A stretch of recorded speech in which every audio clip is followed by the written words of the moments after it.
এতিয়া আমি আহি আছো গৰু গা ধুৱাবলৈ।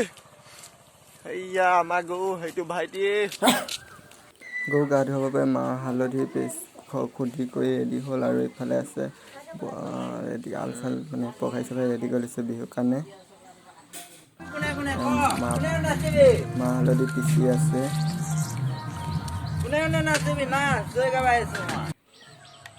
বেঙেনা হালধি লাও ঢেকীয়া গৰু পিঠিত মাৰিবৰ কাৰণে কুটি বাছি লৈ চিলা কাম কৰি আছে পাপাই।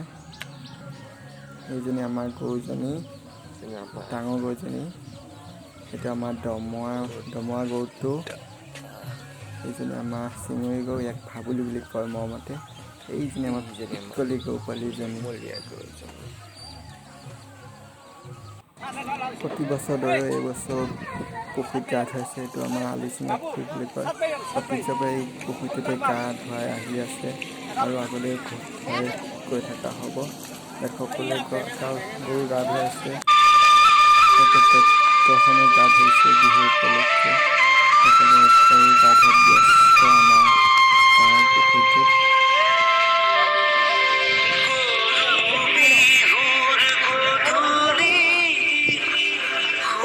তোমাৰ গৰু গা ধুৱাই আছে।